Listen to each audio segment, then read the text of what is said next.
तुझे मंजिल मिले ना मिले ये तो तेरे मुकद्दर की बात है, पर तू कोशिश ही ना करे ये तो बहुत गलत बात है।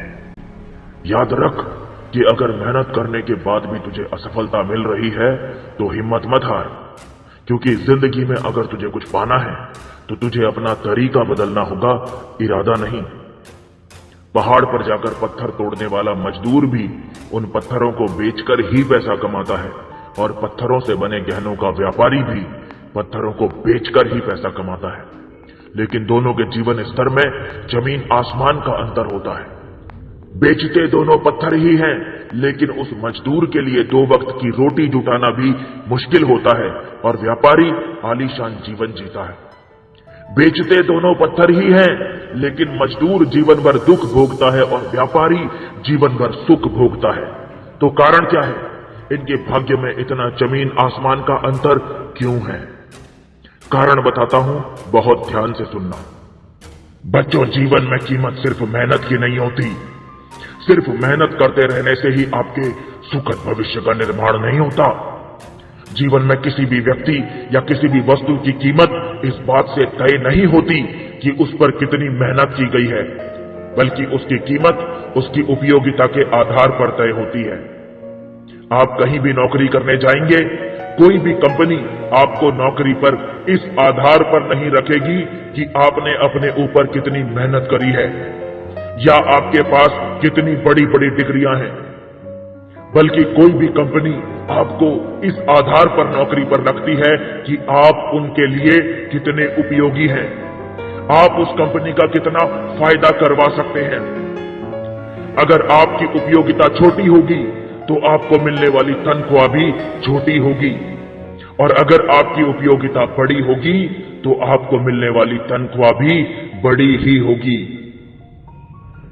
एक हीरा भी जब कोयले की खान से बाहर निकलता है तो उस समय उसकी मार्केट वैल्यू 0 होती है, लेकिन जब उसकी कटिंग की जाती है, जब उसकी पॉलिशिंग की जाती है और उसे सही आकार दिया जाता है, उसके बाद उसकी मार्केट वैल्यू लाखों करोड़ों में होती है, क्योंकि तब ही वो हीरा किसी गहने में जड़ने लायक बनता है, यानी उपयोगी बनता है। ईश्वर ने हर मनुष्य को भी ऐसे ही एक अनमोल हीरा बनाया है।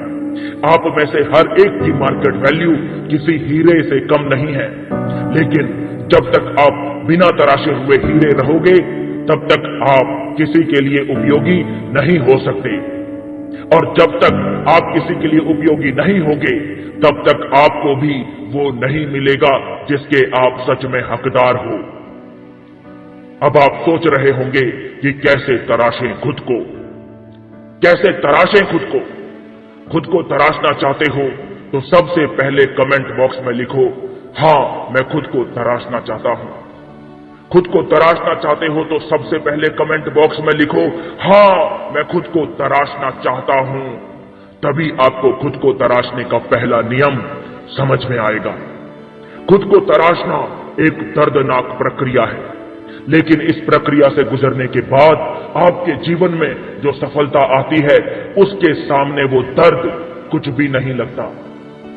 तो पहला नियम है कि खुद से ये वादा करना कि मुझे खुद को तराशने की प्रक्रिया में भले ही कितने भी दर्द से गुजरना पड़े, कितनी भी तकलीफों से गुजरना पड़े, मैं ना तो पीछे हटूंगा ना ही रुकूंगा, लगातार आगे बढ़ता रहूंगा, लगातार आगे बढ़ता रहूंगा। दूसरा नियम है खुद को कुशल कारीगर के हाथ में पूरी तरह से सौंप देना। हर हीरे को मूल्यवान बनने के लिए एक ऐसे कुशल कारीगर की जरूरत पड़ती है जिसे पता हो कि इस हीरे को सही आकार और सही चमक में कैसे लेकर आना है। अब आप सोच रहे होंगे कि मैं तो मनुष्य हूं, मैं खुद को सही आकार में कैसे लाऊंगा, मेरी चमक कैसे बढ़ेगी? तो इस बात का जवाब यह है कि आपकी बुद्धि ही आपका आकार है और आपकी रचनात्मकता यानी आपकी रचनात्मक शक्ति ही आपकी चमक है। जीवन में अपनी उपयोगिता बढ़ाने के लिए और उस मुकाम पर पहुंचने के लिए जिसके आप वास्तविकता में हकदार हो, आपको जरूरत है एक ऐसे गुरु की जो आप में इन 2 गुणों का विकास करे, आपकी रचनात्मक शक्ति और आपकी बुद्धि। जब आप इन दो नियमों को अपने जीवन में अमल में लाना शुरू करते हो, वहां से शुरू होता है आपके जीवन का असली संघर्ष। और फिर जैसे जैसे आपकी बुद्धि का और आपकी रचनात्मकता का विकास होता चला जाएगा, वैसे वैसे आप अपने जीवन में सफलता की सीढ़ियां चढ़ते चले जाएंगे। बच्चों, अगर ये बात आपके दिमाग में आ गई है तो वीडियो के नीचे लाइक का बटन दबा देना और हमारी आने वाली सभी वीडियोस के नोटिफिकेशन प्राप्त करने के लिए चैनल को सब्सक्राइब भी कर लेना।